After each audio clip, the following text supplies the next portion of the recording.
மகாராஷ்டிர மாநிலத்தில் இந்தியா கூட்டணி கட்சியினரிடையே தொகுதி பங்கீடு உறுதி செய்யப்பட்டு விட்டதாக செய்திகள் வெளியாகியுள்ள நிலையில் பிற மாநிலங்களில் தொகுதி பங்கீடு குறித்த பேச்சுவார்த்தைகள் எந்த நிலையில் உள்ளன என்பதை இந்த செய்தி தொகுப்பில் பார்க்கலாம்.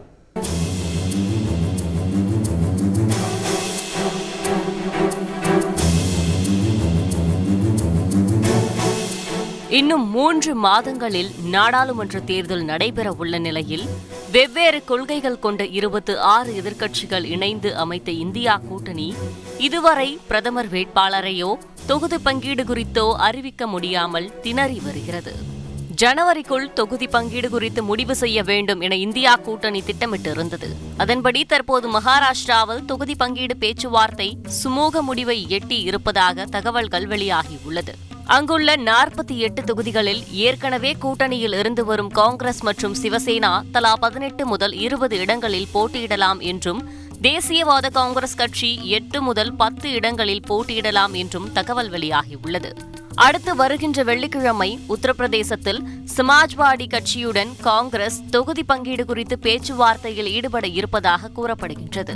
நாட்டில் மொத்தமுள்ள 543 தொகுதிகளில் 255 தொகுதிகளில் தனது வேட்பாளர்களை நிறுத்த காங்கிரஸ் முடிவு செய்திருப்பதாக தகவல் வெளியாகியுள்ளது. டெல்லி மற்றும் பஞ்சாபில் ஆம் ஆத்மியின் ஆட்சி நடைபெற்று வரும் நிலையில் டெல்லியில் உள்ள 7 நாடாளுமன்ற தொகுதிகளில் 3 தொகுதிகளையும், பஞ்சாபில் மொத்தமுள்ள 13 தொகுதிகளில் 6 தொகுதிகளையும் ஆம் ஆத்மி காங்கிரசுக்கு ஒதுக்கலாம் என்று பேச்சுகள் அடிபட்டு வருகின்றன. தவிர ஹரியானா மாநிலத்தில் உள்ள 10 தொகுதிகளில் 3 தொகுதிகளில் போட்டியிட ஆம் ஆத்மி விருப்பம் தெரிவித்திருப்பதாகவும் தகவல் வெளியாகியுள்ளது. 2 தொகுதிகளை கொண்ட கோவாவில் காங்கிரஸ் மற்றும் ஆம் ஆத்மி தலா ஒரு தொகுதியில் போட்டியிடலாம் என்று எதிர்பார்க்கப்படுகின்றது. 40 தொகுதிகளை கொண்ட பீகாரில் ராஷ்டிரிய ஜனதா தளம் 17 இடங்களில் போட்டியிட விரும்புவதாகவும், ஐக்கிய ஜனதா தளம் 16 இடங்களில் போட்டியிட விருப்பம் தெரிவித்திருப்பதாகவும் தகவல்கள் வெளியாகியுள்ளன.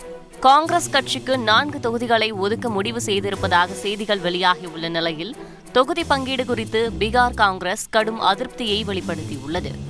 ஜார்க்கண்டில் ஹேமந்த் சோரன் தலைமையிலான ஆட்சி நடைபெற்று வரும் நிலையில் அங்கு மொத்தமுள்ள 14 தொகுதிகளில் காங்கிரஸ் கட்சி 9 தொகுதிகளில் போட்டியிட விருப்பம் தெரிவித்துள்ளதால் தொகுதி பங்கீட்டில் சுமூக முடிவு எட்டப்படுமா என்ற கேள்வி எழுந்துள்ளது.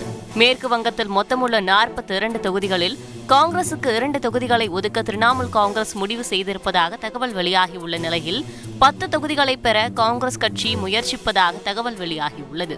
இப்படி பல மாநிலங்களில் தொடர்ந்து தொகுதி பங்கீடு தொடர்பான பேச்சுவார்த்தையில் இழுபறி நீடிப்பதால் திட்டமிட்டபடி இந்த மாதத்திற்குள் தொகுதி பங்கீட்டை இறுதி செய்யுமா இந்தியா கூட்டணி என்பதை பொறுத்திருந்துதான் பார்க்க வேண்டும். செய்திகளை உடனுக்குடன் தெரிந்து கொள்ள உடனே சப்ஸ்கிரைப் பண்ணுங்க.